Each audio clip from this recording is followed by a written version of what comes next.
Marwadi university మంచి భవిష్యత్తు కోసం తెలుగు విద్యార్థులు ఇష్టపడే యూనివర్సిటీ. కాల్ 9059052378 9059052379. దాదాపు 15 సంవత్సరాల క్రితం రిటైర్ అయిన ఆయన ఇంకా పోలీస్ శాఖ మీద మక్కుతో కొత్త చట్టాలపై బుక్స్ రాస్తూ మరోవైపు నేషనల్ పోలీస్ అకాడమీతో పాటు టీఎస్ అకాడమీలో కూడా రెగ్యులర్గా క్లాసులు ఇస్తూ ఉన్న వ్యక్తి పేరు సిహెచ్ మల్హారావు గారు, రిటైర్డ్ డీసీపీ సైబరాబాద్.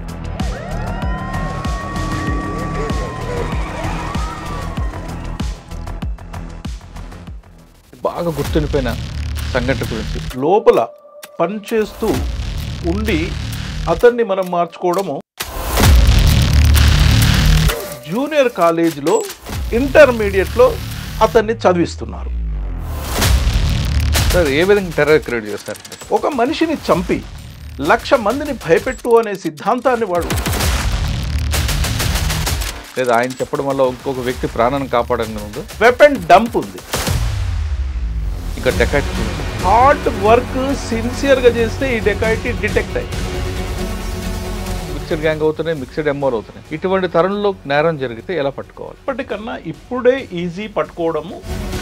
1,00,000 సీసీ కెమెరాలు ఉంటుండగా కూడా ఆ కేసు ఇంతవరకు డిటెక్ట్ కాలేదంటే దాని అర్థం అస్సలే సెల్ ఫోన్ వాడకుండా చేసిన వాళ్ళు ఉన్నారు. మీరు పూర్తిగా డిపార్ట్మెంట్ వదిలిపెట్టకుండా ఇంకా దీని మీద రీసెర్చ్ చేస్తూ ఎన్పిఏ లాంటి వాటిలో క్లాసులు ఇవ్వడం వెనక ఉద్దేశం ఏంటి? సైబర్ క్రైమ్ మీద, లేటెస్ట్ నార్కోటిక్ డ్రగ్స్ మీద ప్రపంచవ్యాప్తంగా, దేశవ్యాప్తంగా చట్టాల హిస్టరీ పుట్టుక గురించి ఒక 2 నిమిషాలు చెప్తాను. భర్త ఉంటుండగా భార్య వేరే ఆయనతో అక్రమ సంబంధం పెట్టుకుంటే ఆ సెక్షన్ 100% తీసేశారు. భర్త భార్యకి తెలియకుండా వేరే ఆమెతో అక్రమ సంబంధం పెట్టుకుంటే ద్రౌపది ఏమని అడిగింది? తన్నోడి నన్నోడేనా, నన్నోడి తన్నోడేనా? 377 తీయడం వల్ల వచ్చే నష్టం ఏంటి, లాభం ఏంటి? నష్టం ఏంటి నేను చెప్తాను, నష్టం ఏంటి లాభం ఏంటి మీరు బేరీ. కొత్త చట్టాల వల్ల శిక్షలు పెరుగుతాయి, తగ్గుతాయి. మనము స్పెక్టేటర్గా ఉండిపోవాల్సిన పరిస్థితి ఉండేది.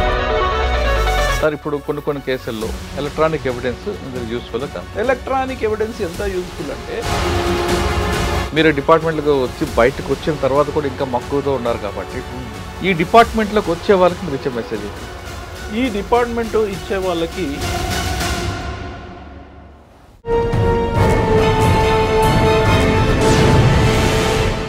Welcome to crime diaries. దాదాపు 15 సంవత్సరాల క్రితం రిటైర్ అయిన ఆయన ఇంకా పోలీస్ శాఖ మీద మక్కుతో కొత్త చట్టాలపై బుక్స్ రాస్తూ మరోవైపు నేషనల్ పోలీస్ అకాడమీతో పాటు టీఎస్ అకాడమీలో కూడా రెగ్యులర్గా క్లాసులు ఇస్తూ ఉన్న వ్యక్తి పేరు సిహెచ్ మల్హారావు గారు, రిటైర్డ్ డీసీపీ సైబరాబాద్. 2010లో రిటైర్ అయిన మల్హారావు గారు మిగతా వాళ్ళగా ఒక ప్రాంతానికి పరిమితం కాకుండా ఇంకా డిపార్ట్మెంట్ మీద ఎక్కువ మక్కువ పెంచుకుంటూ మారిన చట్టాలపై అవగాహన కల్పించడం, వాటి మీద బుక్స్ రాయడంతో పాటు ఇప్పుడు నెక్స్ట్ వస్తున్న జనరేషన్కి కానీ వాళ్ళకి ఇలా ఏ విధంగా అవగాహన కల్పించాలని తెలియజేస్తూ ముఖ్యంగా డిపార్ట్మెంట్కి వచ్చే వారికి కొత్తగా క్లాసులు ఇస్తున్న వ్యక్తి. ఇప్పుడు మారిన చట్టాలు ఏ విధంగా అవగాహన కల్పిస్తారు, మారిన చట్టాల వల్ల ప్రజలకి ఎలాంటి మేలు జరుగుతుంది, వాటి పట్ల ఏ విధంగా మనం ఉండాలి, కొన్ని సెక్షన్లు తగ్గించడం వల్ల ప్రజలకు ఏమైనా అన్యాయం జరుగుతుందా అనే విషయాన్ని సార్ నడి తెలుసుకుందాం. సార్ నమస్తే అండి. నమస్తే మురళీధర్ గారు. నమస్తే. ఇప్పుడు 2010లో రిటైర్ అయిన తర్వాత సాధారణంగా మిగతా వాళ్ళందరూ కూడా పిల్లలు, మనవలు వాళ్ళ దగ్గర ఉంటారు, కొంతమంది విదేశాలకు వెళ్తారు, కొంత ఫామ్ హౌస్లకు ఉంటారు. కానీ 2025 వచ్చింది ఇప్పుడు. అయినా మీరు నిరంతరం బుక్స్ రాస్తూ కొత్త చట్టాల మీద రాయడం, తర్వాత ఫ్యాకల్టీగా వెళ్ళడం, ఇవన్నీ గెస్ట్ ఫ్యాకల్టీగా చేయడం చేస్తున్నారు. అంటే మీకు దానివల్ల ఏమవుతుందంటే ఈ ప్రొఫెషన్ మీద ఇంకా పూర్తిగా గ్రిప్ మీకు పెరుగుతుంది. రిటైర్ అయిన తర్వాత కూడా మీరు నిరంతర విద్యార్థిలాగా చదువుతున్నారు. Great, correct. ఇప్పుడు మనకు బిఎన్ఎస్ఎస్ వచ్చింది, ఇవన్నీ కూడా రావడం వల్ల చట్టాలు కుదించాయి. ఒకప్పుడు ఐపీసీ, సిఆర్పిసి నుంచి ఇవన్నీ రావడం, బిఎన్ఎస్ఎస్. దీనివల్ల ఏమైనా ఇప్పుడు జరగబోయే నేరాలకి, జరుగుతున్న నేరాలకి అవి సరిపోతాయంటారా, ఇంకా పెరిగే అవకాశం ఉందా? అన్నిటికన్నా ఇంపార్టెంట్ కొన్ని చట్టాలు తీసుకుంటే, ఫర్ ఎగ్జాంపుల్ భార్య వేరే వాళ్ళతో అక్రమ సంబంధం పెట్టుకుంటే గతంలో 497 ఉంటుంది. ఆ సెక్షన్ ఇప్పుడు కుదించడం వల్ల జరిగే నష్టమే ఉందా? అదేవిధంగా అన్యాచురల్ సెక్స్, ఆ సెక్షన్ 377 అది లేకపోవడం వల్ల జరిగే అనర్థాలను వస్తాయా? జీరో ఎఫ్ఐఆర్ అంటే ఏంటి? ఈ కంప్లైంట్ ఏంటి? పోలీస్ స్టేషన్కి వెళ్లకుండా కంప్లైంట్ ఇస్తే దాని రెస్పాన్స్ ఎలాగొస్తుంది? ఇవన్నిటికీ మీ ద్వారా మా వాళ్ళందరికీ తెలియాల్సిన అవసరం ఉంది. అయితే ఈ 4 ప్రశ్నలకు సమాధానం చెప్పే ముందు మల్హర్రావు గారు ఒకవైపు మావోయిజం ప్రాంతాల్లో పనిచేశారు, క్రైమ్లో చూశారు, సైబర్ క్రైమ్ చూశారు, సైబరాబాద్ రిటైర్ అయ్యారు. ఒక్కసారి వెనక్కి వెళ్ళి మీరు చేసిన మంచి కార్యక్రమాలు అంటే ఇన్ఫార్మేట్ని ఎలా తయారు చేయొచ్చు, క్రైమ్ని చూసి సీన్ ఆఫ్ ఎఫెన్స్ చూసి క్రైమ్ని ఎలా డిటెక్షన్ చేయొచ్చు, ఈ రెండు మీకు బాగా గుర్తుండిపోయిన సంఘటన గురించి ఒకసారి చెప్పండి. ఓకే, మురళీధర్ గారు, మీ దగ్గరికి రావడం ఇది రెండవసారి. చాలా సంతోషం. మీరు చాలా ప్లెజెంట్గా హ్యాపీగా మాట్లాడతారు. I'm very happy to be with you. Thank you. మనము ఎక్స్ట్రీమిస్ట్ ఫీల్డ్లోకి వెళ్తే ఇన్ఫార్మెంట్లను మార్చుకోవడము అన్నది పార్టీలోని వ్యక్తిని ఇన్ఫార్మెంట్గా మార్చుకోవడం. సోర్స్ మామూలుగా బయట వాళ్ళని ఇన్ఫార్మెంట్గా మార్చుకోవడం ఇన్ఫార్మెంట్ అనొచ్చు. లోపల పనిచేస్తూ ఉండి అతన్ని మనం మార్చుకోవడము ఇంకొద్దిగా జటిలమైన సమస్య. మనం సోర్స్ అని కూడా అతన్ని అనొచ్చు. నేను చేసిన ఒకటి చెప్తాను. నేను పేరు మారుస్తున్నాను, సాగర్ అంటున్నాను. అతను ఇప్పుడు కూడా ఉన్నాడు కాబట్టి సాగర్ అంటున్నాను. ఆ సాగర్ అనే వ్యక్తి పీడబ్ల్యూజీ, నేను కోరుట్ల సిఐగా పనిచేస్తున్నప్పుడు పీడబ్ల్యూజీలో హార్డ్ కోర్ అఫెన్సులు చేసి, ఈవెన్ పోలీస్ స్టేషన్ల మీద అటాక్ చేయడము అట్లాంటి ఇంపార్టెంట్ అఫెన్స్లో చేసి అతని మీద కేసులు ఛార్జ్ చేయబడి అతని మీద నాన్ బెయిలబుల్ వారెంట్స్ కూడా కోర్టు నుంచి ఇష్యూ అయిన సంఘటనలు ఉన్నాయి. అతన్ని వాళ్ళు సార్, అతను కేవలం పోలీస్ స్టేషన్ మీద దాడి చేశారా, లేదా పోలీసుల మీద కూడా అటాక్లు ఉన్నాయా? ఇంకా పోలీసుల మీద అటాక్ లేవు, బట్ అతను వేరే కూడా ప్రైవేట్ బిల్డింగ్స్ని కాల్చివేయడము, ప్రైవేట్ వ్యక్తులను మర్డర్ చేయడము అందులో కూడా ఉన్నాడు. ఎవరండి ప్రైవేట్ వ్యక్తులు? ప్రైవేట్ వ్యక్తి. నేను సాగర్ అని పేరు మార్చాను, ఎందుకంటే ఇప్పుడు పేరు చెప్పకూడదు కాబట్టి అవసరం లేదు. పేరు అని నేను చేసుకోవడానికి సాగర్ అంటున్నాను. అతన్ని వాళ్ళు యంగ్స్టర్ అని 10th చదివాడు. యంగ్స్టర్ అతను 10th చదివిన తర్వాత అతన్ని కొంత బాగా ఉపయోగించుకొని ఏం చేశారంటే కరీంనగర్ కాలేజీలో, జూనియర్ కాలేజీలో, ఇంటర్మీడియట్లో అతన్ని చదివిస్తున్నారు. కరీంనగర్లో పెద్దగా ఆర్గనైజేషన్ లేదు, కరీంనగర్ టౌన్లో చేసి అతని ద్వారా విద్యార్థుల్లో క్యాడర్ పెంచడానికి, వరంగల్లో ఇప్పుడు వరంగల్లో ఆర్ఎస్యు ఆర్గనైజేషన్ లాగా ఇక్కడ ఆర్ఎస్యు ఆర్గనైజేషన్ లేకుంటే దాన్ని చేయడానికి వీళ్ళు అక్కడ జాయిన్ చేశారు. నాకు ఇంటర్నల్ సోర్సెస్ ఇన్ఫార్మేట్ ద్వారా పార్టీలో ఆ క్రమంలో నాకు ఇన్ఫర్మేషన్ వచ్చింది. ఇట్లా ఉన్నాడు అంటే నేను వాళ్ళ అడ్రస్ తీసుకొని రాత్రి 2 గంటలకు పోయి ఆ రూమ్ రెడీ చేసి అతని సాహిత్యాన్ని మొత్తం సీజ్ చేశాను. అతన్ని సీజ్ చేసిన తర్వాత నాకేమనిపించిందంటే ఇతను ఏ కేసులో ఉన్నాడో అంత తెలుసు నాకు. ఇతన్ని యంగ్స్టర్ కదా, I can easily convert him to our fold. వాళ్ళు ఎట్లా చేసుకున్నారో నేను కూడా చేసుకోవచ్చు కదా అని అతన్ని పట్టుకెళ్ళి అడవిలోకి తీసుకెళ్ళాను. అంతే. అతన్ని మార్చాలంటే అంత ఈజీ కాదు కదా. అడవిలోకి తీసుకెళ్ళి దాదాపు అతనికి ఏ టెర్రర్ క్రియేట్ చేశామంటే ఇంకా అతన్ని చంపబోతున్నాము అని టెర్రర్ క్రియేట్ చేసి almost is a verge of death, చచ్చిపోయినాను అనుకునే క్రియేట్ చేసిన తర్వాత అతనుగా యంగ్స్టర్ కాబట్టి, సార్ నన్ను ఒక్కరిని చంపితే ఏమొస్తుంది సార్, మీరు ఒకవేళ నన్ను నమ్మితే నన్ను మార్చుకుంటే మీకు ఇంకా చాలా సహాయం చేస్తుంది సార్ డిపార్ట్మెంట్కి అని అన్నాడు. ఆ విధంగా నేను అతన్ని మార్చుకోవడము, అతన్ని నాకు కొరటలో సిఐ అండ్ రెసిడెన్స్ ఆఫీసు ఒకటే కాడ ఉంటుంది. అతను నా దగ్గర తీసుకొచ్చి నా దగ్గరనే పెట్టుకున్నాను. నా ఆఫీస్ పైన గెస్ట్ రూమ్ ఉంటుంది. ఆ గెస్ట్ రూమ్లో ఉంచుకొని అతన్ని మార్చుకొని అతన్నితోని నేను ఎక్స్ట్రీమిస్ట్ ఫీల్డ్లో చాలా పాజిటివ్గా అరెస్ట్ కావచ్చు, సరెండర్ కావచ్చు, ఎక్స్చేంజ్ ఆఫ్ ఫైల్ కావచ్చు, వాటి మంచి రిజల్ట్ తీసుకొచ్చాను. అప్పుడు అతను టార్గెట్ అయిపోయినాడు. వాళ్ళు పేపర్లో, హిందూ అన్ని పేపర్లో వచ్చినాయి.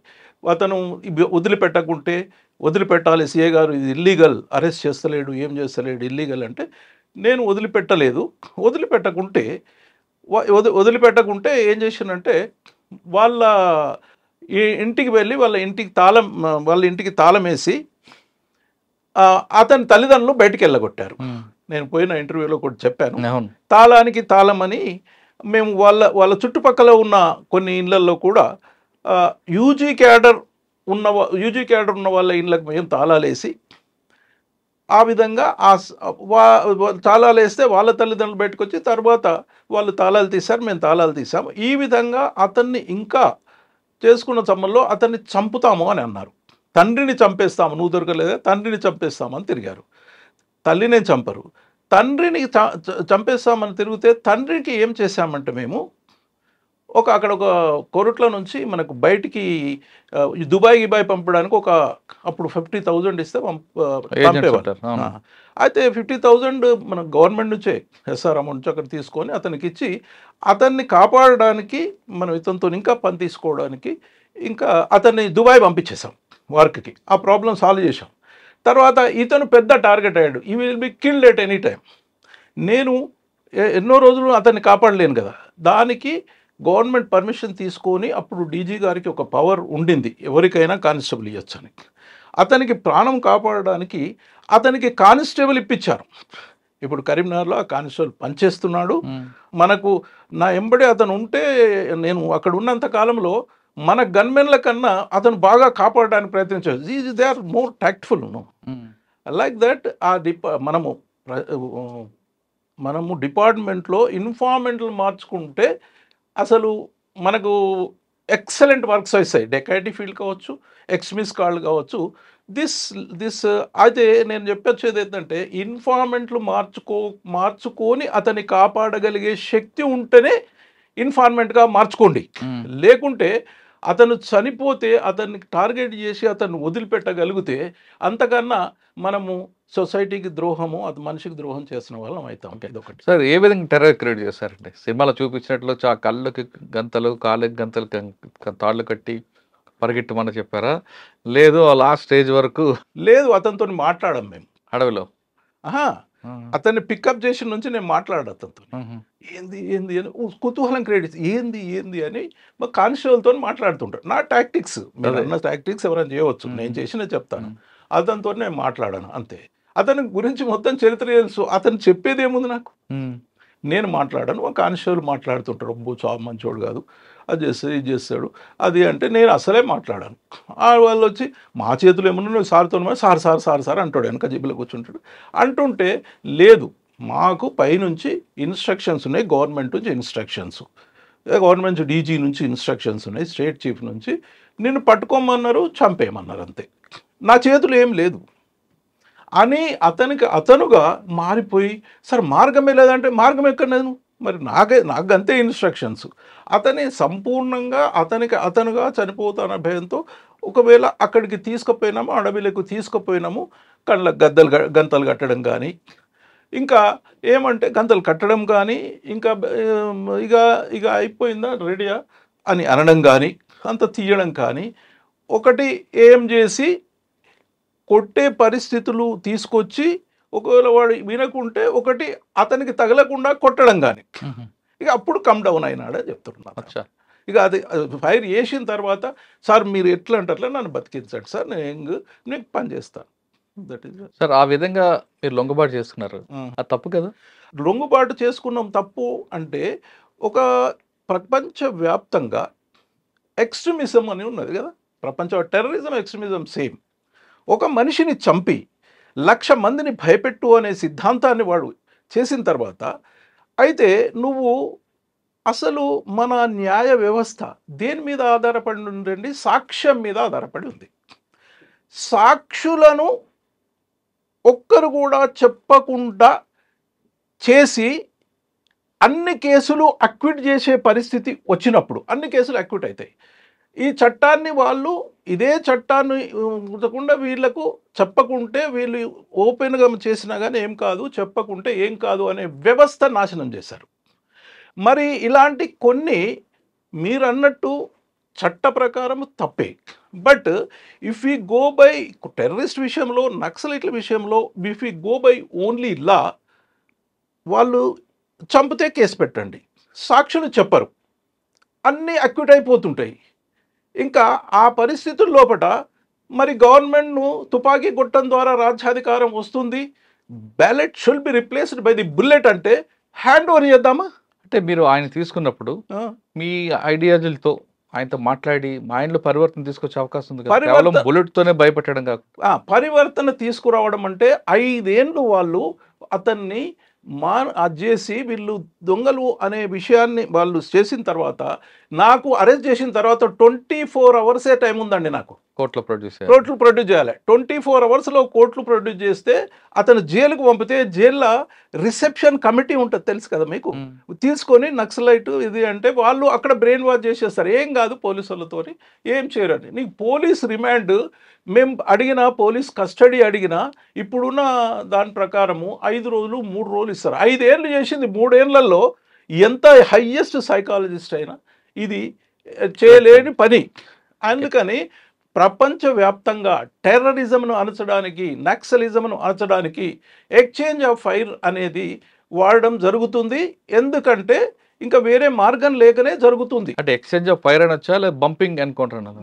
మేమైతే ఎక్స్చేంజ్ ఆఫ్ ఫైర్ అంటే ఎఫ్ఐఆర్లు ఉన్న ప్రకారం ఎక్స్చేంజ్ ఆఫ్ ఫైర్. అందులో మీకు ఒక్క విషయం కూడా ఎక్స్చేంజ్ ఆఫ్ ఫైర్ అనే ఉంటుంది. మేము రాసింది అదే, మేము చేసింది అదే. కానీ బంపింగ్ కాదంటారు. అది మీరు చూసుకోవాలి. మేము ఇప్పుడు ప్రజల ముందు ఎంత చెప్పాలో అంత చెప్తాం, ప్రజలు మీరు డిసైడ్ చేసుకోవాలి. మీ కంట్రోల్లోకి వచ్చాడు, ఆయన ప్రొటెక్ట్ చేశారు, ఆయన ఇచ్చిన ఇన్ఫర్మేషన్ ప్రకారం అరెస్టులు, సరెండర్, ఎక్స్చేంజ్ ఆఫ్ ఫైర్లు ఉన్నాయి. ఓకే, మంచి ఆయన చెప్పడం వల్ల ఒక మంచి ఎన్కౌంటర్ కానీ, లేదా ఆయన చెప్పడం వల్ల ఇంకొక వ్యక్తి ప్రాణాన్ని కాపాడని ఉందా? ఉంటుంది. ఇప్పుడు ఎక్స్చేంజ్ ఆఫ్ ఫైర్ అన్నవి ఆయన ఇచ్చిన ఇన్ఫర్మేషన్ ప్రకారం ఆపరేషన్ చెప్పండి. ఆయన ఇచ్చిన ఇన్ఫర్మేషన్ ప్రకారము అతనికి తెలిసిన ఇప్పుడు వెపన్ డంప్ ఉంది. ఓకే, వెపన్ డంప్ అతనికి తెలుసు. సార్ వెపన్లు అక్కడ దాచిపెట్టాము అంటే ఎంత తొందరగా చెప్పాలంటే ఇతను అరెస్ట్ అయిన దానికనే 28 అవర్స్లో తీసేస్తారు. వాళ్ళు అక్కడికి వచ్చి 24 అవర్స్, 48 అవర్స్, 56 అవర్స్ తీసేస్తారు. డంపులు ఇమీడియట్గా వీరికి తెలిసిన డంపులు 24 అవర్స్లో మనం తీయగలగాలి. తీసాం. ఆ డంప్ తీసుకునే క్రమంలో వాళ్ళు కూడా అంత ఈజీగా డంప్ పెట్టరండి. చుట్టుపక్కల మైనింగ్స్ పెడతారు, అన్ని పెడతారు కదా. మైన్స్ ఏం పెట్టారు, డంప్ సీక్రెట్ గా పెడతారు. మైన్స్ పెడితే పేలాలి కదా. అది మైన్స్ అంటే మోంగన వెళ్తుంది. They cannot put mines. Dump will be kept at a certain place, confidential place. అది ఎవరికి తెలియదు. ఇతను ఇంపార్టెంట్ మెంబర్ కావాల్సి తెలుసు. దళం కమాండర్ ఇతనే పెడతాడు. వాళ్ళిద్దరి మధ్యన ఉంటుంది. ఇద్దరు లేకుంటే ఇంకొకరు తెలుసు, ఇంకొకరు అంతే. వెపన్స్ అప్పుడు ఒక కంట్రీ మేడ్ పిస్టల్, ఒకటి 3.2 పిస్టల్, ఒకటి అది మన 8mm రైఫిల్, అట్లాంటి 3-4 ఒక హ్యాండ్ గ్రెనేడ్ దొరికాయి. అట్లా సార్, మీరు నక్సల్స్ గురించి చెప్పారు. ఎలాగ ఇన్ఫార్మేట్ని మనం తీసుకురావాలి, ఎలాంటి ఎలా క్రియేట్ చేయాలి, ఆయన ద్వారా ఎలాగ మనం ఆపరేషన్ చేయాలి, ఆయన ఇన్ఫార్మేట్గా ముద్ర పడ్డాడు కాబట్టి ఆయన ఎలా ప్రొటెక్ట్ చేయాలనేది మీరు ఒక ఎగ్జాంపుల్ ఇచ్చారు. ఇంకా డెకాయిట్ విషయంలో చెప్పండి. డెకాయిట్స్ నేనున్న టైంలో డెకాయిటీని డిటెక్ట్ చేయడము అంటే మనము ఇప్పుడు ఏదంటే హార్డ్ వర్క్ సిన్సియర్గా చేస్తే ఈ డెకాయిటీ డిటెక్ట్ అయింది.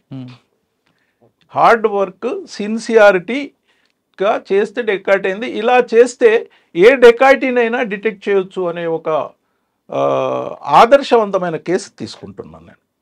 నా మన జరిగింది ఒక పాలకుర్తి అనే విలేజ్లో, పాలకుర్తి పొల్యూషన్ ఇప్పుడు ఉంది జనగాం డివిజన్లో. ఆ విలేజ్లో ఒక డెకాయిటీ రాత్రి 12 గంటల నుంచి 3 గంటల వరకు అయింది. 12 నుంచి 3 గంటలు, 12 గంటల ముందు 1 గంట నుంచి 3, సంథింగ్ లైక్ దట్. అయిన తర్వాత అక్కడ 100 తులాల బంగారం పోయింది. ఒక వైశ్యుని ఇంట్లో 100 తులాల బంగారం పోయింది. అక్కడ 100 తులం బంగారం ఉన్నదని కూడా ఎవరు తెలియదు. అది పోయిన తర్వాత మనకు రిపోర్ట్ అయింది. 3-4-5 గంటలకు రిపోర్ట్. నా ఏరియా కాదు అది, నేను మహబాద్ ఎస్ఐ చేశాను అప్పుడు. నా ఏరియా కాదు. రిపోర్ట్ అయిన తర్వాత ఎస్పీ గారు, రామావతార్ యాదవ్ అని ఎస్పీ గారు ఉండేవారు. చాలా ష్రూడ్, చాలా గ్రేట్. సార్ ఏం చేసిండంటే అంతే, ఇంకా ఇమ్మీడియట్గా అతనికి తెలియగానే వచ్చేసాడు. ఎస్ఐసిఐ రాకముందు అని చెప్పుకుంటాం అంతేగాని వచ్చేసాడు. 6 గంటలకు సార్ అక్కడ ఉన్నాడు. 6 గంటలకు 1 అవర్లో వచ్చేసాడు. చూసి ఎంత మంచి ఇన్వెస్టిగేషన్ అంటే జిల్లాలో ఉన్న మంచి ఎస్ఐలు పిలిపించిండు అక్కడికి, బాగా పనిచేస్తున్న ఎస్ఐఎల్సిఎల్ పిలిపి. కానీ అప్పుడు అది బాగా ఎఫెక్టెడ్ ఏరియా కదా సార్. ఎఫెక్టెడ్ కాలే అప్పటికి, ఇంకా ఎఫెక్టెడ్ కాలే పెద్దగా. అంటే ఎఫెక్టెడ్ ఉన్నా కానీ అంత బర్నింగ్ లేకుండే. అప్పుడు బర్నింగ్ తర్వాత అయింది. ఓకే. సార్ ఏం చేశాడంటే ఎలా ఉన్నారు వాళ్ళు అని అక్కడ వాళ్ళు అడిగితే చెప్పేస్తారు. ఆడ పోయి మొత్తం ఎగ్జామిన్ చేసి చెప్పేస్తారు. వాళ్ళు వాసన వస్తుంది, వాళ్ళ భాష గీష ప్రకారము తెలంగాణ వడ్డరోళ్ళలాగా ఉన్నారు అనే డిసిషన్కి వచ్చాం ఎగ్జామిన్ చేసిన తర్వాత అక్కడి నుంచి ఒక కట్టెలు తెచ్చుకోలేదు, ఉన్న కట్టెలను అక్కడనే విరిచి కొట్టారు. అంటే డ్రెడ్డెడ్ కాదు, అంటే వడ్డర్స్ లంబాడాస్ వాళ్ళు వీళ్ళ క్రిమినల్ గ్యాంగ్ చేసిందని డిసిషన్ అయిపోయి అప్పుడు అదే రోజు మేము అక్కడికి సార్ పిలిచి అదే రోజు రాత్రి అంటే నెక్స్ట్ డే నైట్ మనము చేసి అక్కడ ఖమ్మం, వరంగల్, కరీంనగర్ చుట్టుపక్కల ఉన్న 4 జిల్లాల నుంచి క్రైమ్ ఫైల్స్ ఉంటాయి, వీళ్ళకి డెకాయిట్ ఫైల్స్ ఉంటాయి, డీసీస్ కేడీస్, వాళ్ళ అన్ని ఫైల్స్ 4 వెహికల్స్ తెప్పించి దాన్ని సార్ట్అవుట్ చేసి చూసి 60 మంది తేలిండ్రు లైక్లీ డిటెక్టివ్స్. 60 మంది తేలిస్తే 60 మందిలో 10 మందికి ఒక ఏరియా, 10 మందికి ఒక 10 జీపులు పెట్టి సారు ఆ 60 మంది ఇంట్లో ఒకటేసారి ఇవాళ రాత్రి రేడ్ చేస్తే అక్కడికి పోయి ఇది అంతా ఎస్ఐసిఎల్ లెవెల్ కాదు, ఎస్పీ గారు కాబట్టి చేయగలిగారు. అక్కడికి పోయి చూస్తే అక్కడ మొత్తం మంది చూసి అందరిని పట్టుకురావాలి, అంతే. పట్టుకురావాలంటే అక్కడికి పోయే వరకే మనకు అందరు వచ్చిన తర్వాత ఏం చేసిండంటే హుస్నాబాద్లో ఒక ఊర్లో తెలిసిపోయింది. ఇక్కడ నుంచి ఇవి తీసుకొని తెల్లారి వరకు అక్కడికి పోయినరు, పిల్లల మెడల్లో గొలుసులు వేశారు, ఎగిరిచ్చారు, పందిని కోసుకున్నారు, తిన్నారు, సాయంత్రం ట్రైన్ ఎక్కేశారు. డిటెక్ట్ అయిపోయిందండి. ఎంత గ్రేట్ చూడండి, ఈ సిన్సియారిటీ, హార్డ్ వర్క్. అంటే అక్కడ వాళ్ళు ట్రైన్ ఎక్కేసారు. మేము రాత్రి 2ంటికి పోయినాం కదా, నెక్స్ట్ డే రాత్రి 24 hours లేట్ అవుతుంది కదా. ఎక్కడికి వెళ్ళిపోయారు అందరూ? బాంబే పోయినారు. వాళ్ళు బాంబే నుంచి వచ్చిండ్రు, చేసారు, బాంబేనే పోయారు. మరి ఎలా పట్టుకొచ్చారు బాంబే నుండి? అలా పట్టుకురావడము అంత ఈజీ కాదు. ఎలా చేసామంటే అయిపోయిన తర్వాత వాళ్ళ అన్ని ఇళ్ళని పట్టుకొచ్చాం.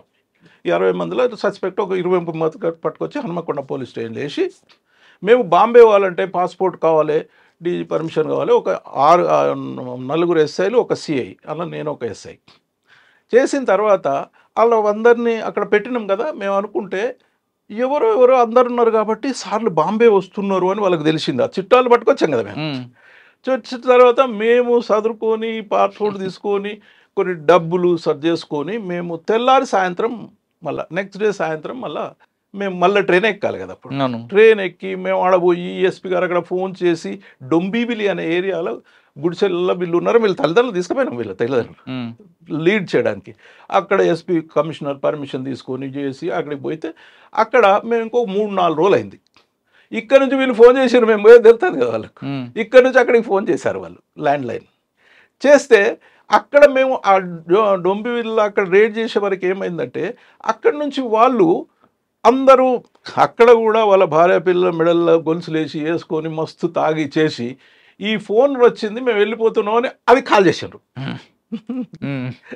అది మొత్తం ఖాళీ చేసిండ్రు. మేము పోయి రేడ్ వేస్ట్ అయిపోయింది.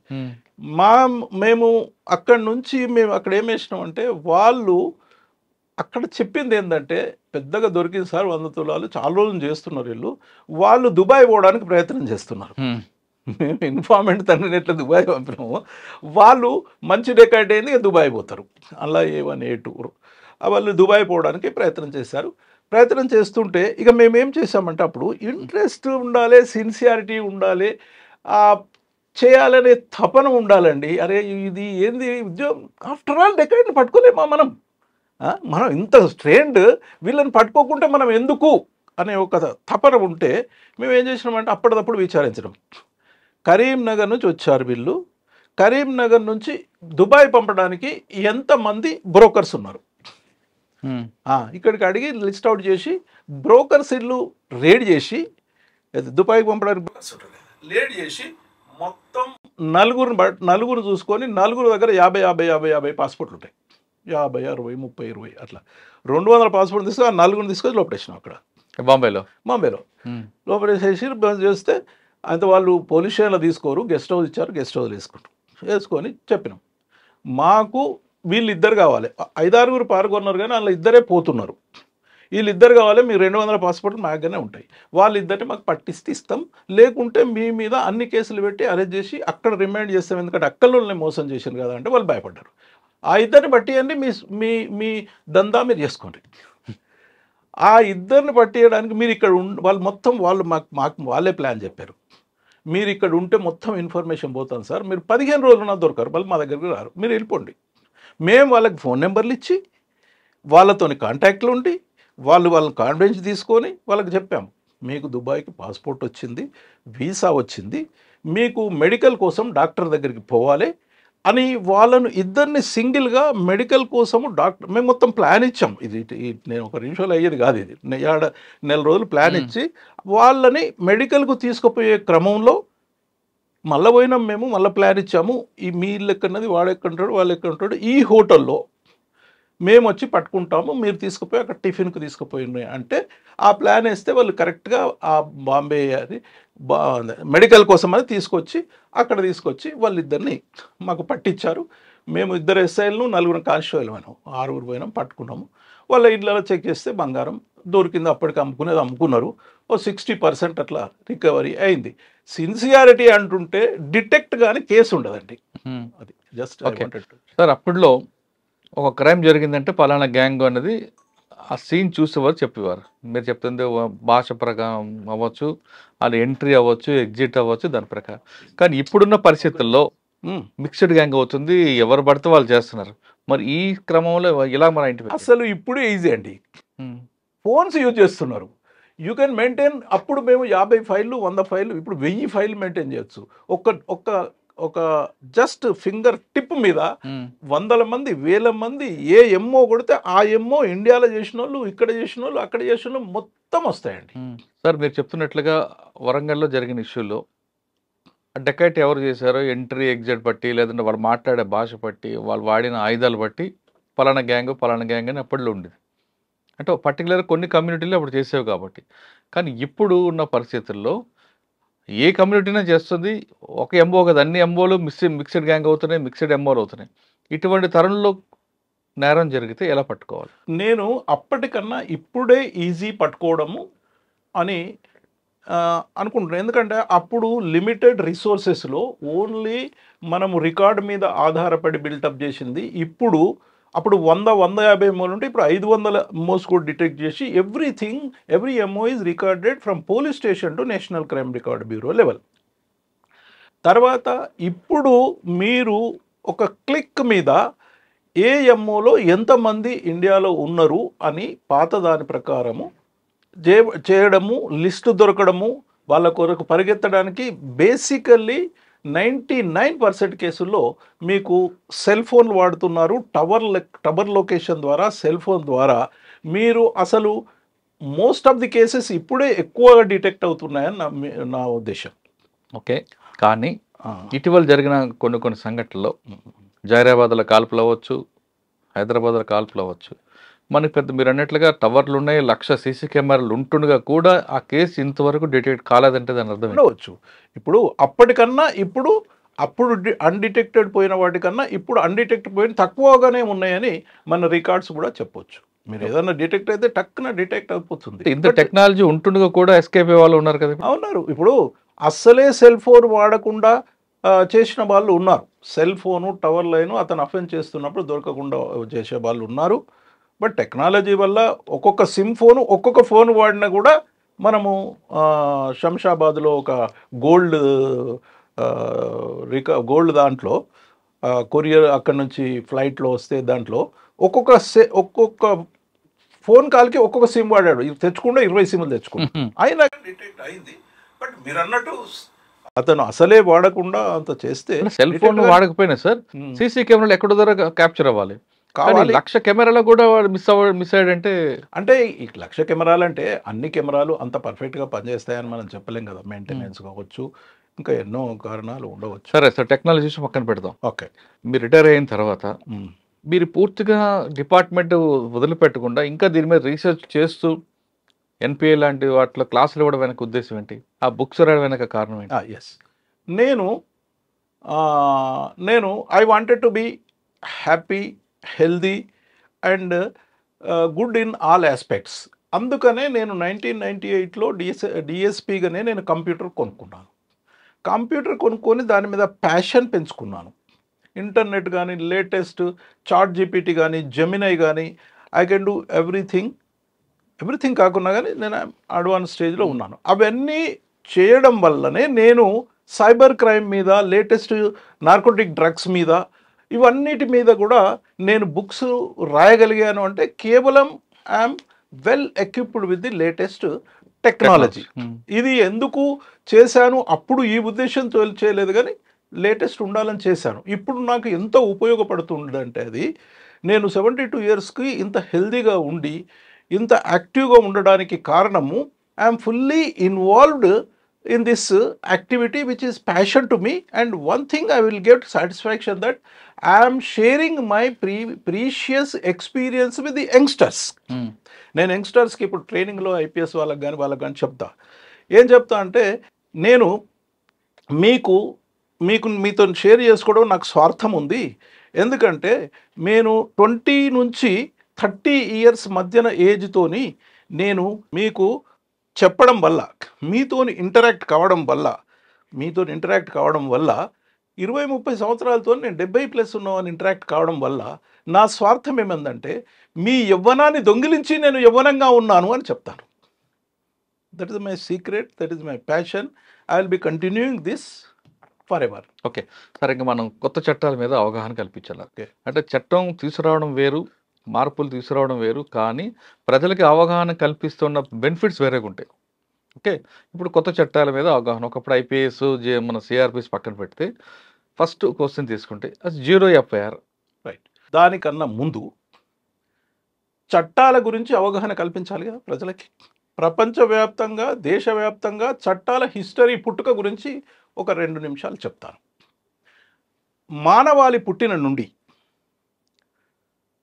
నేరము అనేది ప్రిన్సిపల్స్ ఆఫ్ న్యాచురల్ జస్టిస్, సహజ న్యాయ సూత్రాల ప్రకారం ఇది చేస్తే తప్పు, ఇది చేస్తే ఒప్పు అని హ్యూమన్ బీయింగ్కి తన అంతరాత్మ చెబుతూనే ఉంటుంది. దాని తర్వాత మనము హిస్టరీ ఆఫ్ ది చట్టం గురించి పోతే, లా గురించి పోతే, ప్రపంచవ్యాప్తంగా మనకు ఇప్పుడు ఉన్న ఎవిడెన్స్ ప్రకారము మొట్టమొదటిగా క్రీస్తు పూర్వం 1750లో ఫస్ట్ హమ్రబ్బీ కోడ్ అని వచ్చింది. ఇప్పుడు కూడా మన ఇండియన్ పీనల్ కోడ్ అంటాం కదా, హమ్రబ్బీ కోడ్ అని. హమ్రబ్బీ అనే ఒక చక్రవర్తి బాబిలోనియా దేశంలో ఒక 250 క్రైమ్స్ని నిర్వచించి ఈ క్రైమ్కు ఇంత శిక్ష అని పెట్టాడు, మర్డర్ అన్ని. That is the initial stage where the law started. అక్కడి నుంచి మనము వివరంగా చెప్పుకుండా భారతదేశానికి వచ్చేద్దాం. భారతదేశంలో స్వతంత్రం రాకముందు, బ్రిటిష్ వాళ్ళు ఈ ముస్లిమ్స్ రాకముందైనా వచ్చిన తర్వాత కానీ 350 రాజ్యాలు ఉంటాయి అంటారు కదా, ఆ రాజ్యాలకు ఆయా కోడ్స్, చట్టాలు ఉండేవి. 1957లో బ్రిటిష్ జమానాలో సిపాయిల తిరుగుబాటు వచ్చిన తర్వాత బ్రిటిష్ వాళ్ళు ఒక చట్టాలు చేయాలనే ఒక నిర్ణయానికి వచ్చారు. ఆ నిర్ణయం ప్రకారము ఇండియన్ పీనల్ కోడ్ను 1860లో రాశారు. అది మొన్న రెండవది, 3 క్రిమినల్ చట్టాలు మనకు మేజర్గా. రెండవది 1860లో ఐపీసీ వస్తే 1872లో ఐఈఏ వచ్చింది, ఇండియన్ ఎవిడెన్స్ యాక్ట్. 1898లో క్రిమినల్ ప్రొసీజర్ కోడ్ వచ్చింది. 1898లో వచ్చిన క్రిమినల్ ప్రొసీజర్ కోడ్ని 1973లో మళ్ళీ రీరైట్ చేసుకున్న తర్వాత అప్పటి నుంచి ఇప్పటి వరకు కూడా సమాజ అవసరాల గురించి మార్పులు తెస్తూనే వస్తున్నాం. ఫైనల్గా హెవీగా మార్పులు, అంటే మేజర్ పోర్షన్గా మార్పులు మనకు ఈ కొత్త 3 చట్టాల ద్వారా 2023లో డిసెంబర్ 25 నాడు ఈ చట్టాలను మనము రాష్ట్రపతి ఆమోదం పొందాము. అవి ఏంటి అంటే, ఇండియన్ పీనల్ కోడ్ 1860 ప్లేస్లో భారతీయ న్యాయ సంహిత అని, ఇండియన్ ఎవిడెన్స్ యాక్ట్లో పైన భారతీయ సాక్ష్య అధినియం అని, సిఆర్పిసి ప్లేస్లో భారతీయ నాగరిక్ సురక్ష సంహిత అని మనము ఈ చట్టాలు తెచ్చుకున్నాం. అయితే భారతీయ ఈ చట్టాల యొక్క మీరు ఈ చట్టాలను తెచ్చుకొని ఒక 6 నెలలు వీటిని అవగాహన కల్పించడానికి టైం పెట్టుకొని జూలై 1 నుంచి ఇవి అమల్లోకి వచ్చాయి. 2024 జూలై 1 నుంచి అమల్లోకి వచ్చినాయి. ఈ అమల్లోకి వచ్చిన నుంచి ఇప్పుడు నడుస్తున్నాయి ఈ కొత్త చట్టాలు. మీరు అనుకున్నట్టు 511 సెక్షన్లు ఉన్న ఐపీసీలో 354 సెక్షన్లు అయినాయి నిజమే, 58 సెక్షన్లు అయినాయి నిజమే. సిఆర్పిసిలో 30 సెక్షన్లు పెరిగినాయి, ఐఏలో 2 సెక్షన్లు పెరిగినాయి. తగ్గలేదు, ఇక్కడ నేరాలు తగ్గలేదు. ఏమన్నాయంటే ఇప్పుడు ఒకే విధమైన నేరాలు ఐపీసీలో 3 ఉంటే ఏబీసీ చేశారు. ఒక 3-4 సెక్షన్ తీసేసినా 3-4 సెక్షన్లు కలిపినా ఎక్కడ దాని తగ్గింపు జరగలేదు, ఏమీ జరగలేదు, అన్నీ ఉన్నట్టే ఉన్నాయి. అవసరం లేని తీసేశారు, ఒక 3-4 సెక్షన్ తీసేశారు. ఆ విధంగా మనకు సెక్షన్లు అమలు చేస్తున్న క్రమంలో మీరు మరి ఎఫ్ఐఆర్ నుంచి వద్దాం. మార్పులు పాత చట్టాల్లో ఏముండే, ఇప్పుడు చట్టాల్లో ఏముంది ఎఫ్ఐఆర్ విషయంలో. మీరు అన్నారు ఇంటికాడ ఉండి మనము పోలీస్ స్టేషన్ పోకుండా మనం ఇంటి నుంచి క్రైమ్ రిపోర్ట్ చేయవచ్చా, దాన్ని ఈఎఫ్ఐఆర్ అంటున్నాం. ఇప్పుడు కొత్త చట్టాల ప్రకారము ఎవరైనా కంప్లైంట్ ఇవ్వదలుచుకుంటే అంతకుముందు పోలీస్ స్టేషన్కి పోయి పిటిషన్ ఇవ్వాలి, లేకుంటే పోలీస్ స్టేషన్కి పోయి ఓరల్ చెప్తే వాళ్ళు ఎస్హెచ్ఓ రాసుకొని కేసు కడతారు. అది అట్లే ఉంది. అయితే ఇక్కడ నుంచి మనము ఎఫ్ఐఆర్ను ఈమెయిల్ ద్వారా కానీ వాట్సాప్ ద్వారా కానీ పోలీస్ స్టేషన్లో ఫేస్బుక్ అది ఉన్నది కదా, దాని ద్వారా ఆ పోలీస్ స్టేషన్కు ఆ ఎఫ్ఐఆర్ను మనము ఈమెయిల్ ద్వారా తెలియజేయవచ్చు. ఇట్లని తెలియజేయవచ్చు. ఈ 3-4 సాధనాల ద్వారా, ఎలక్ట్రానిక్ సాధనాల ద్వారా పోలీస్ స్టేషన్కి తెలియజేయవచ్చు. అయితే కొత్త చట్టంలో ఏముందంటే ఎఫ్ఐఆర్ చేయాలంటే సంతకం కావాలి. దాన్ని వాళ్ళు జీడీలో నమోదు చేసుకొని వాళ్ళు మళ్ళీ కంప్లైనెంట్కు సేమ్ మాధ్యమం ద్వారా మీరు 3 రోజుల లోపల రిటర్న్ పిటిషన్ ఇవ్వవలసి ఉంటుందని ఒక మెసేజ్ పోతుంది. అతను వచ్చి ఇవ్వచ్చు, వీళ్ళైనా పోయి కలెక్ట్ చేసుకోవచ్చు. రిటర్న్ పిటిషన్ కలెక్ట్ చేసుకొని 3 రోజుల లోపల అది కాగ్నైజబుల్ అయితే కేసు కట్టాలి. ఇది ఈఎఫ్ఐఆర్. దాని తర్వాత జీరో ఎఫ్ఐఆర్ అంటే కొత్తగా వచ్చిన దాంట్లో ఏ ప్రదేశం నుంచైనా ఇంకొక పోలీస్ స్టేషన్ పరిధిలోకి పిటిషన్ ఇవ్వచ్చు. వీళ్ళు రిజిస్టర్ చేయాలి, కన్సర్న్డ్ పోలీస్ స్టేషన్కు ట్రాన్స్ఫర్ చేయాలి. కాబట్టి దీన్ని జీరో ఎఫ్ఐఆర్ అన్నారు. ఆ విధంగా మనము కొత్త ఎఫ్ఐఆర్లు కొత్త విషయాలు యాడ్ చేశాము. ఇంకొక విషయం ఏముందంటే ఎఫ్ఐఆర్ విషయంలో ఇంకొక విషయం ఏముందంటే ఈ 498A కేసుల్లో, చిన్న కేసుల్లో, లేకుంటే ఏదన్నా ఫైనాన్షియల్ ట్రాన్సాక్షన్ కేసుల్లో 7 సంవత్సరాల కన్నా తక్కువ ఉన్న కేసుల్లో ప్రిలిమినరీ ఎంక్వైరీ చేయవచ్చు అని ఉంది. అట్లంటే ప్రిలిమినరీ ఎంక్వైరీ అన్నిట్లో దానికి డిఎస్పికి ఒక చెక్ పెట్టి అతను కావాలనుకుంటే చేయొచ్చు, లేకుంటే ఇమీడియట్ రిజిస్టర్ చేయాలి. ఇది ఎందుకు చేశారు అంటే Lalit Kumar versus high court of UP వాళ్ళు ఒక 498 కేసు వచ్చినప్పుడు, అరే మీరు భర్త మీద భార్య పిటిషన్ ఇస్తుంది, ఎఫ్ఐఆర్ ఇమ్మీడియట్ 498 రిజిస్టర్ చేసి అరెస్ట్ చేసి రిమాండ్ చేస్తున్నారు అనుకోండి, చేస్తే వాళ్ళకి కుటుంబం నాశనం అవుతుంది. అంటే మరి 154 ఉన్నది కాబట్టి చేస్తున్నాము అంటే, అయితే అప్పుడు ఆ జడ్జిమెంట్ ఏమిచ్చారంటే ఇట్లాంటి చిన్న కేసుల్లో మీరు డిఎస్పి గారు డిసైడ్ చేస్తే మీకు ఒక 15 రోజుల్లో ప్రిలిమినరీ ఎంక్వైరీ చేసి మీరు చేశారని. ఇది అంతకుముందు లేకుండా ఈ కొత్త చట్టాల్లో ఆ వెసులుబాటు వచ్చింది. ఓకే సార్, గతంలో సిఆర్పి మన ఐపీసీలో ఉన్నప్పుడు భర్త ఉంటుండగా భార్య వేరే ఆయనతో అక్రమ సంబంధం పెట్టుకుంటే భర్త అది చూసి పోలీస్ స్టేషన్లో కంప్లైంట్ ఇస్తే 497 వచ్చింది. ఇప్పుడు ఆ సెక్షన్ ఉందంటారా లేదంటారా? ఆ సెక్షన్ 100% తీసేశారు. ఎందుకు? 497లో మీరు చెప్పినట్టు ఒక భర్త ఒక భార్య ఇంకొకరితో అక్రమ సంబంధం పెట్టుకుంటే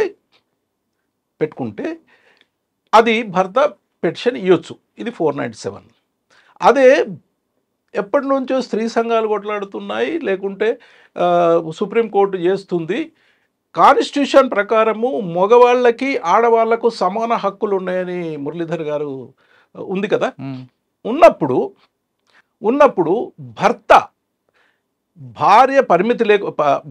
భార్యకు తెలియకుండా ఇంకొక స్త్రీతో అక్రమ సంబంధం పెట్టుకుంటే 497 లాగేదో ఉండాలి కదా, అవును. అది లేదు, ఐపీసీలో లేదు. లేనందుకు ఇద్దరు సమానమే కాబట్టి అది పెట్టలేం కాబట్టి తీసేయడం జరిగింది. భర్త భార్యకి తెలియకుండా వేరే ఆమెతో అక్రమ సంబంధం పెట్టుకుంటే అది భార్య కొంతమందితో వెళ్ళి పట్టుకొని అక్కడ కొట్టడం చేస్తుంటది. అవును. అప్పుడు అటువంటి సంఘటన జరిగినప్పుడు ఏ సెక్షన్ వస్తుందండి ఇప్పుడున్న సెక్షన్ ప్రకారం? ఇప్పుడు కొట్టినందుకు సెక్షన్ పెడతాం వీళ్ళందరి మీద. ఇప్పుడు అక్కడ క్రైమ్ రాదా? క్రైమ్ రాదు ఇక, అప్పుడే లేదు, ఇప్పుడు ఇది లేదు, అది లేదు అంటే కాదు, భార్య భర్త వేరే వాళ్ళతో అక్రమ సంబంధం పెట్టుకునే విషయాన్ని రెడ్ హ్యాండ్ పట్టుకుని కొట్టకుండా కంప్లైంట్ ఇచ్చింది అనుకో. అవును, లేదు మరి అప్పుడు కూడా ఇప్పుడు లేదు ఇక, ఆ సెక్షన్ లేదు, అక్రమ సంబంధం సెక్షన్ లేదు ఇక.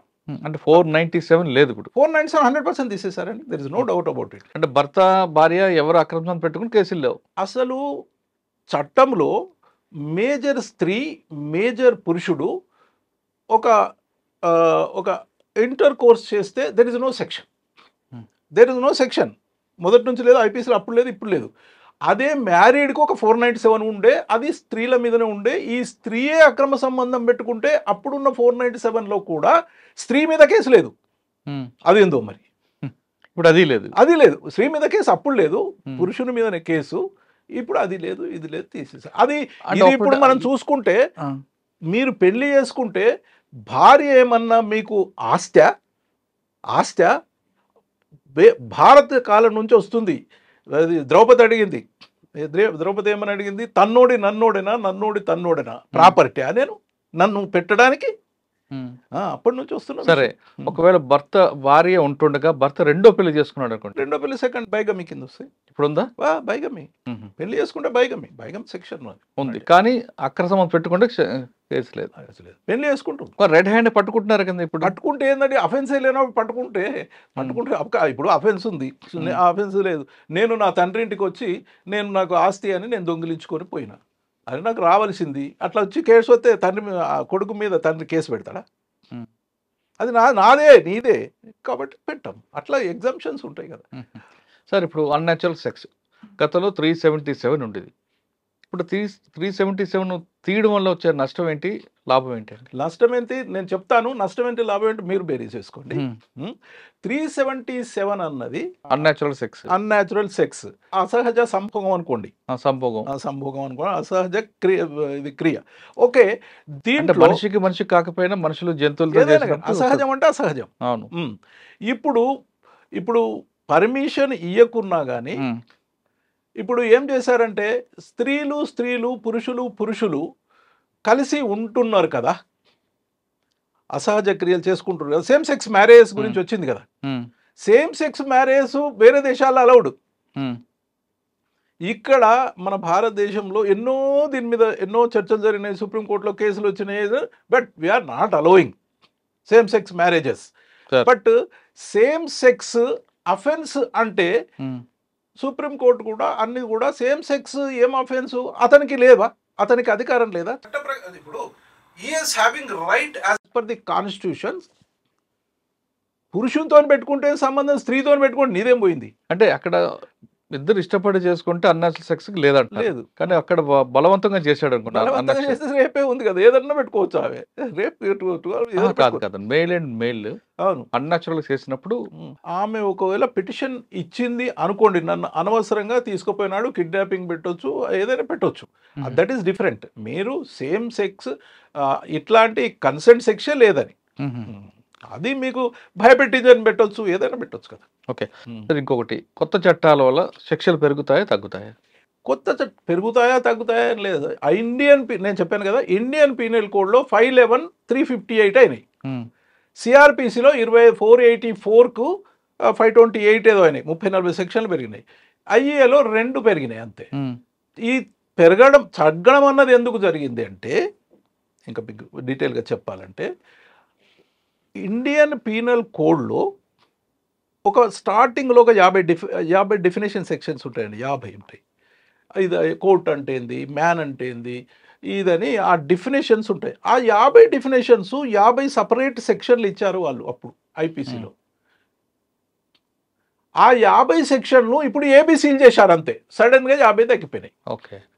సెక్షన్ ఏం తగ్గలే, ఈ 3 మీరు చెప్పినది తీసేసినట్టు ఇంకా ఒకటి స్నాచింగ్ ఒకటి కొత్తది పెట్టారు. అట్లా తగ్గుడు ఎన్ని తగ్గినాయో పెంచుడు అన్న పెట్టినాం, దాని గురించి మనము క్వశ్చనే అనవసరము. అట్లా తగ్గినాయి. ఇప్పుడు 324, 326 అని 323 అని చేయితోని కొడితే 323 ఉండే, కర్రతోని కొడితే 324 ఉండే, కర్రతోని కొట్టి ఫ్రాక్చర్ చేస్తే 326 ఉండే. ఆ 3ని ఏబీసీ చేశారు, 2 సెక్షన్ తగ్గినాయి. ఓహో, అలా అన్ని కూడా అందులో కూడా ఎమ్మెల్సీ ఉంటుంది.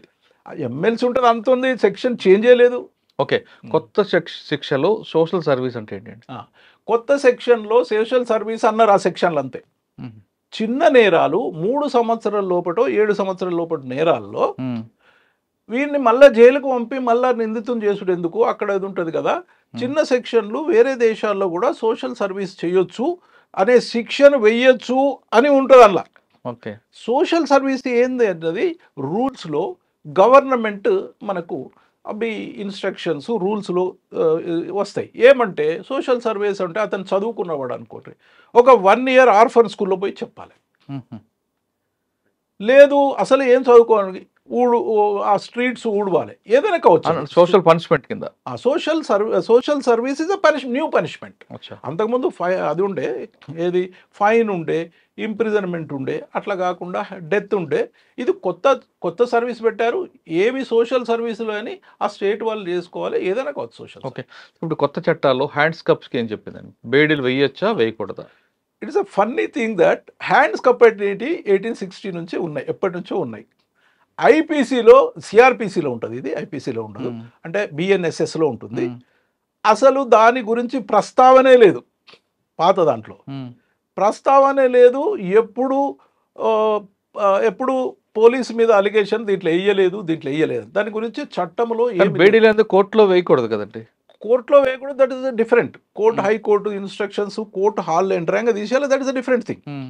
అసలు ఐపీసీలో హ్యాండ్ కప్స్ బేడీలు ఫలానా సెక్షన్లో వేయాలని లేదు, ఫలానా సెక్షన్లో వేయొద్దని. దానికోసము క్లారిటీ తీసుకురావడానికి 10 సంవత్సరాల రేపు, మర్డర్, ఎన్డీపీఎస్ యాక్ట్, డ్రగ్ యాక్ట్లో ఒక 15 యాక్ట్లో వేయొచ్చు అని చెప్పారు అంతే.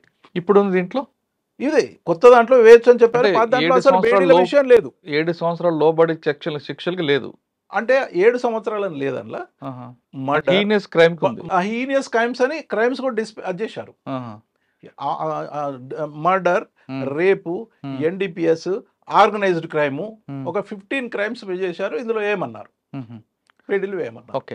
ఇంకా సమ్మన్ల విషయంలో కొత్త చట్టాలు ఏం చెప్తుందండి? సమ్మన్ల విషయంలో ఏం చెప్పిందంటే, సమ్మన్ అంటే మనకు ఒక సాక్షిని కోర్టుకు రప్పించడానికి చేసే ప్రక్రియలో భాగం సమన్. కోర్టుకు రప్పించడానికి ఒక సాక్షికి, అయ్యా మీరు కోర్టుకు ఫలానా రోజు ఫలానా కోర్టుకు రావాలని ఇష్యూ చేసే ఒక summon. It is the duty of that person to come and depose the evidence whatever he know, you can tell. దీనికి ఫిజికల్గా తీసుకొని ఒక కానిస్టేబుల్ హోంగార్డ్ పోయి అతని ఇంటికి పోయి సర్వ్ చేయడం అన్నది ఎంత పెద్ద ప్రక్రియ. దాన్ని తీసేసి ఏం చేసిండ్రంటే, ఇప్పుడున్న కొత్త ఎలక్ట్రానిక్ సాధనాలను ఉపయోగించుకొని you can send it by the WhatsApp, you can send it by the email అని చేశారు. దానివల్ల ఎంత సహులత అయింది, విట్నెస్ కూడా ఎంత మంచిదే అది. కానీ ప్రొఫెషనల్ అఫెండర్స్ దీంట్లో, ఇది సాక్షుల గురించి మనం మాట్లాడుకున్నాం. అవును, కానీ ప్రొఫెషనల్ అఫెండర్స్ దీంట్లో ఏం చెప్పారు? ప్రొఫెషనల్ అఫెండర్స్, అబ్స్కాండింగ్ అక్యూజ్డ్, తర్వాత ఇది మనము సమన్ వరకు చూసుకుంటే వారెంట్ వేరు, సమన్ వేరు. సమన్ వరకు చూసుకుంటే it's a very good suggestion that చెప్తారు. అతను లా అబైడింగ్ సిటిజన్ అని చెప్పగానే వచ్చేస్తాడు అంతే, దానికి పెద్ద పొయ్యి సర్వ్ చేయాల్సిన పని లేదు. ఇప్పుడు పాత చట్టాల్లో కొత్త చట్టాల్లో ప్రొఫెషనల్ అఫెండర్ అంటే మీరు ప్రొక్లెయిమ్డ్ అఫెండర్ అని అన్నాడు. మీరు అడిగిన దాని ప్రకారం ప్రొక్లెయిమ్డ్ అఫెండర్. ప్రొక్లెయిమ్డ్ అఫెండర్ అనొచ్చు, అబ్స్కాండింగ్ అఫెండర్ అనొచ్చు.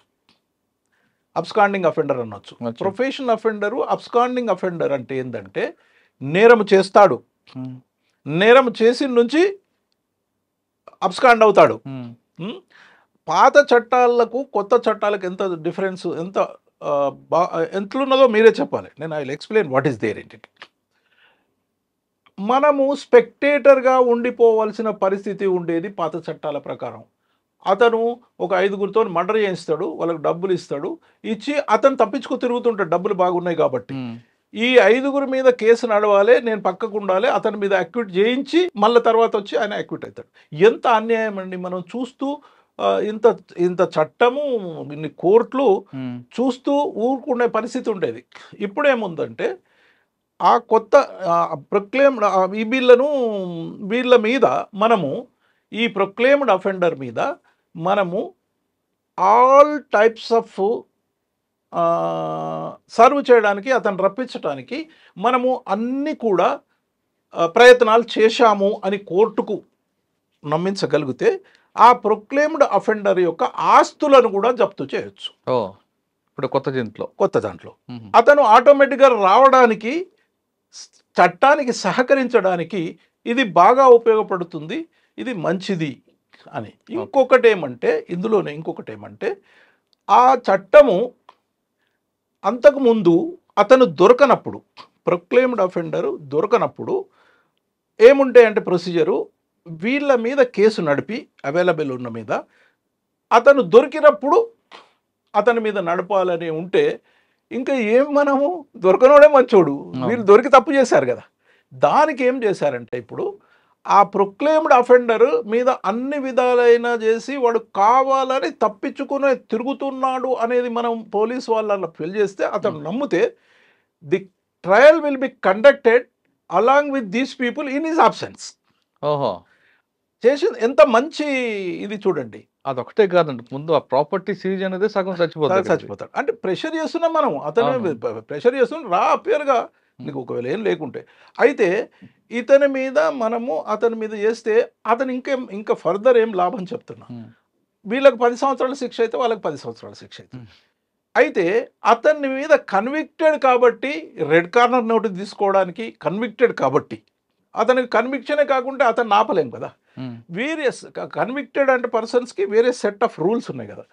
Then it is very difficult for him to avoid arrest. These are the 2 proclaimed offender గురించి. వాడు బెనిఫిట్ ఉంది సొసైటీకి. రైట్. తర్వాత సూసైడ్ అటెంప్టెడ్. అవును, సూసైడ్ అటెంప్ట్ చేసుకుంటే నేరం అనండి గతం నుంచి ఉంది.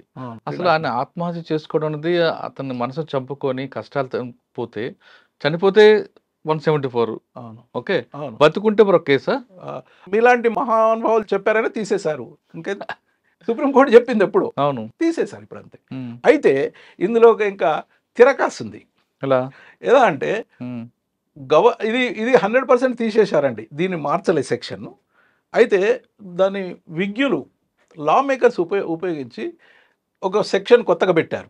దీన్ని తీసేసి ఒకటి పెట్టారు, దీన్ని మార్చొస్తుంటే బట్ తీసేసి ఒకటి పెట్టారు. ఏం పెట్టారంటే, గవర్నమెంట్ సర్వెంట్ ముందు కిరోసిన్ తీసుకొచ్చి ఒక వ్యక్తి పోసుకొని నువ్వు ఆ పని చేయకుంటే నేను చచ్చిపోతా అంటాడు. అది బ్లాక్మెయిల్ కదా.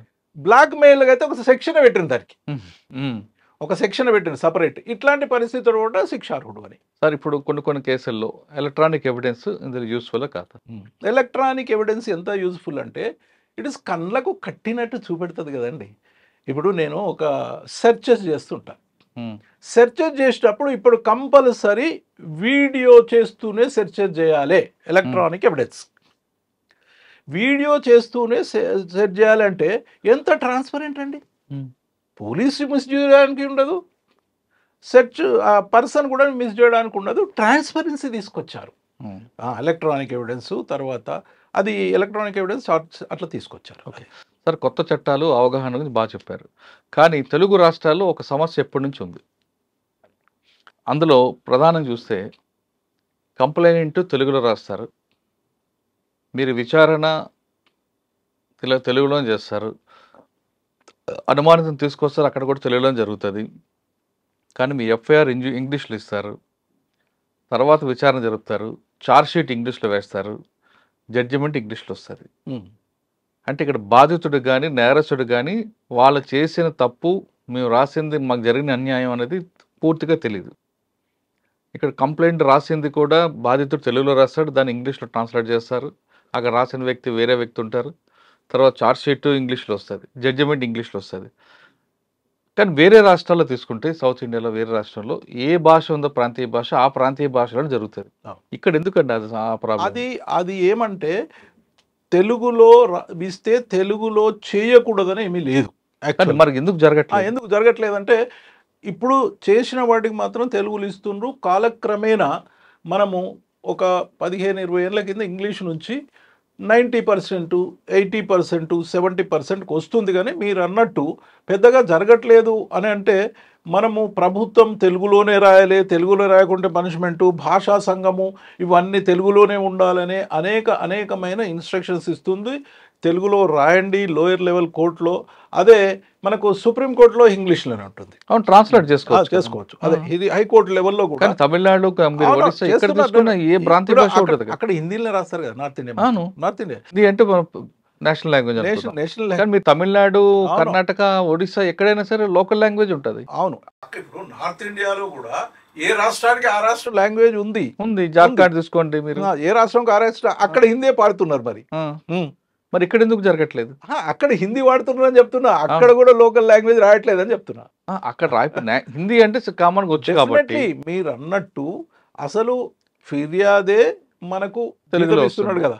అవును, ఫిర్యాదు అందులో రాయాలి, అందులోనే ఛార్జ్షీట్ వేయాలి. మీరు అన్నది అది హైకోర్టు చర్య తీసుకోవాలి. వీళ్ళందరి ఇన్స్ట్రక్షన్స్ సర్క్యులర్స్ మస్తున్నాయి. దాని వల్ల క్రెడిబిలిటీ పెరుగుతుంది, తగ్గుతుంది, పెరుగుతుంది కదా తెలుగులో. అవునవును, నాకు జరిగిన అన్యాయం కరెక్ట్ జరిగింది, నాకు న్యాయం అనేది ఈయనకి తెలుస్తుంది, ఈయన చేసిన తప్పు శిక్ష పడింది ఆయనకి తెలుస్తుంది కదా. అవునవును, 100% మీరు అన్నది కరెక్టే. సర్క్యులర్ ఇష్యూ చేస్తున్నారు, ఇంకా జరగట్లేదు. బట్ దాని మీద అంత సీరియస్గా ఉంటే అప్పుడు ఎవరైతే ఉంటే ఇంకా ఇప్పుడు ఇక్కడ ప్రాబ్లం ఏమైనా వచ్చిందంటే ఆల్ ఇండియా సర్వీస్ నుంచి వచ్చిన IPS ఆఫీసర్స్ ఇప్పుడు జనరల్గా నార్త్ ఇండియా వాళ్ళు తెలుగులో రాదన్నట్టు ఆ ఆఫీసర్ లెవెల్లో వచ్చిన హైరార్కీ లెవెల్లో వచ్చిన వాళ్ళు పెద్దగా ఇన్సిస్ట్ చేయకపోవడం వల్ల ఇది వస్తుంది. కానీ ఆల్ ఇండియా సర్వీస్ లోకి ఎంటర్ అయిన తర్వాత లోకల్ లాంగ్వేజ్ రావాలి కదండి, పాస్ కావాలి అని ఉంది. పాస్ కావాలంటే వీళ్ళు రావాలి అన్నట్టు కొన్ని ఉన్నాయి, వస్తాయి. కానీ అంత ఇప్పుడు జడ్జీలు కూడా వేరియస్ స్టేట్స్ నుంచి వచ్చి ఇది మారాలి, కంపల్సరీ మారాలి. యూజర్ ఫ్రెండ్లీ ఉండాలి కదా, అసలు కస్టమర్ ఫ్రెండ్లీ ఉండాలి కదా. మీరు అనేది కరెక్టే. ఇక వ్యవస్థలో ఉన్న ఎన్నో లోపాల్లో ఇదొక లోపం. ఓకే సార్, ఫైనల్గా చెప్పండి. గతంలో IPCలో 511, ఇప్పుడు BNSలో కొంత తగ్గింది. 358. దీనివల్ల ఏమైనా నేరస్తులకి ఉపయోగం ఉంటుందా? వాళ్ళకి సెక్షన్ సరిపోతాయంటారు నేరం చేసిన వాడికి? సెక్షన్లు ఏమి అనవసరమే తీసేసి అవసరం ఉన్న ఇప్పుడు స్నాచింగ్ సెక్షన్ ఉందండి. పాత దాంట్లో స్నాచింగ్ అయితే కొందరు థెఫ్ట్లో పెట్టేవాళ్ళు, కొందరు రాబరీలో పెట్టేవారు. రాబరీ కాదు, ఇది థెఫ్ట్ కాబట్టి స్నాచింగ్. అవసరమైన సెక్షన్లు కొత్తవి యాడ్ చేశారు, అనవసరమైన సెక్షన్లు తీసేశారు.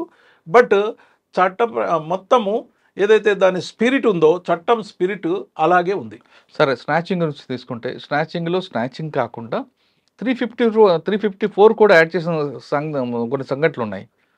అంటే అందులో కంటెంట్ ఉండాలి కదా. 354 అంటే నీకు ముట్టకుండా ఇట్లా స్నాచింగ్ 354 ఎట్లా అయిందంటే పోతూ ఉంటే అతను బాడీ టచ్ చేసి దానికి సంబంధించింది ఉంటే 354 పెట్టొచ్చు. అంటే కొంతమంది ఆఫీసర్లు ఏం చేసేవారు అంటే వాడికి బెయిల్ వస్తుంది కాబట్టి 354 పెట్టేవారు. అది పెట్టేవారు, ఇప్పుడు కూడా మామూలుగా పెట్టేవారు. అట్లాంటి ఇప్పుడు మన డీవియేషన్స్కు ఎన్నో ఉంటాయి. కరెక్ట్, వాళ్ళు చేసింది తప్పట్టు, ఎందుకంటే సొసైటీ కోసం చేసింది తప్ప ఆయనకి పర్సనల్ ఇంట్రెస్ట్ ఉంటుంది. సార్ ఫైనల్గా చెప్పండి, మీరు డిపార్ట్మెంట్లోకి వచ్చి బయటకు వచ్చిన తర్వాత కూడా ఇంకా మక్కువతో ఉన్నారు కాబట్టి ఈ డిపార్ట్మెంట్లోకి వచ్చే వాళ్ళకి మీరు ఇచ్చే మెసేజ్ ఏంటి? ఈ డిపార్ట్మెంట్ ఇచ్చే వాళ్ళకి ఏంటంటే ఇప్పుడు మనము సిన్సియర్, హానెస్ట్, మారల్స్, వాల్యూస్తోని మీరు ఉద్యోగము చేయండి.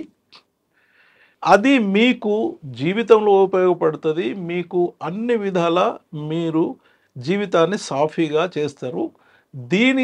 ఇది బేసిక్ ప్రిన్సిపల్స్. నీకు నీ అంతరాత్మ చెబుతూనే ఉంటుంది, తెలియదనడం ఒట్టి వంచన. నీ అంతరాత్మ నీకు ఉద్బోధిస్తుంది ఇది. బట్ నువ్వు అటు ఇటు పక్కన పోతే నీకు చాలా నష్టాలు, కష్టాలు వస్తాయి. మేము చాలామంది ఆఫీసర్లు చూసాము. మీరు ఈ ఏదైతే డీవియేషన్స్తోని ఎప్పుడైతే మీరు తప్పులు చేస్తారో, తప్పులు చేసినప్పుడు మీకు తప్పకుండా మీకు జీవితంలో చాలా కష్టాలు వస్తాయి అని చెప్తాము. You don't deviate from law, don't expect anything from society. Okay.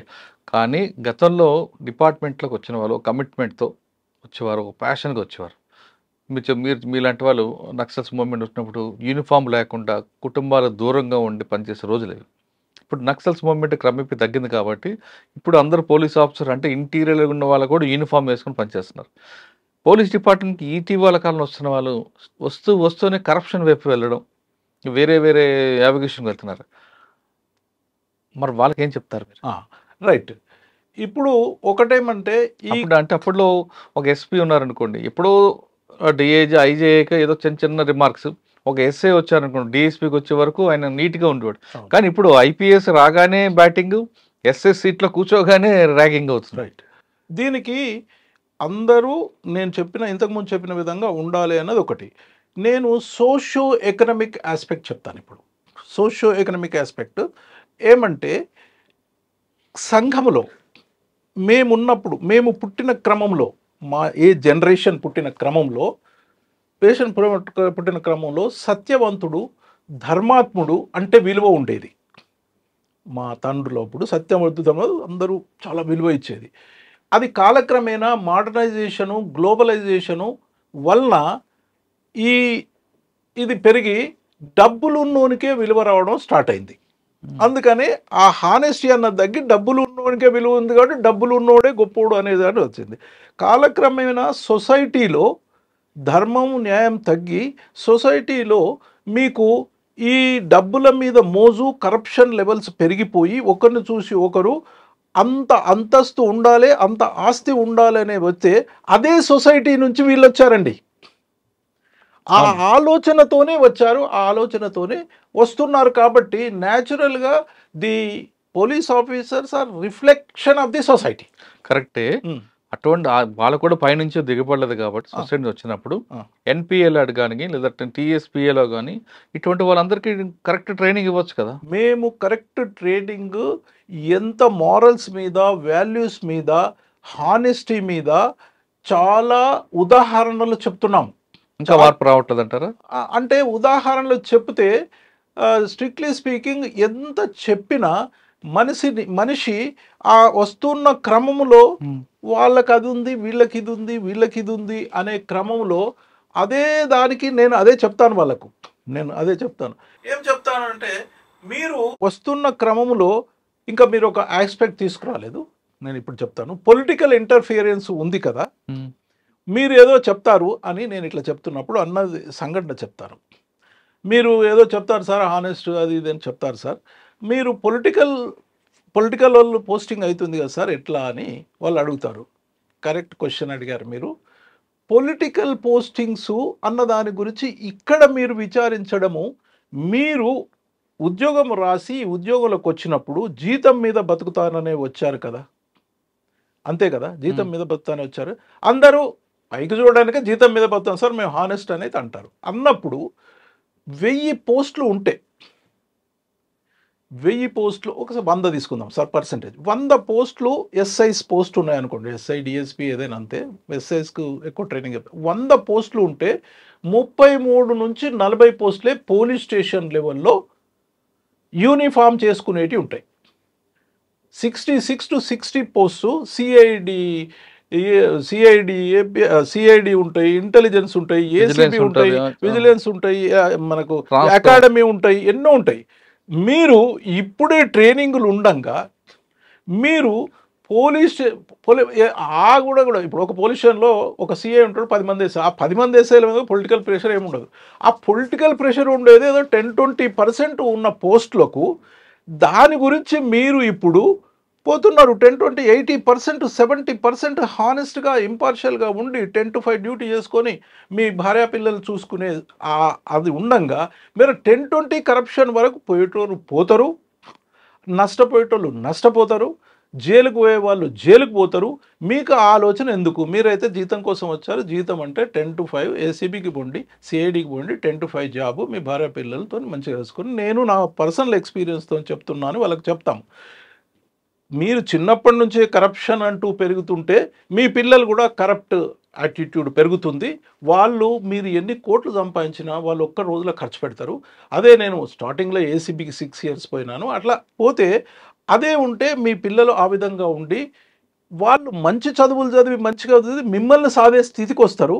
నేను ఎక్స్పీరియన్స్తో చెప్తాను అని ఇలాంటి ఎన్నో ఉదాహరణలు. లాల్ బహదూర్ శాస్త్రి గారు తన యొక్క కార్ని ఒకరోజు కొడుకు వాడితే ఆ కారుకు సంబంధించి 8 గంటలు వాడినందుకు ప్రైవేట్ వాళ్ళు వాడినందుకు 200 రూపాయలు ఉంటే 200 రూపాయలు అప్పుడు ఇచ్చి అందులో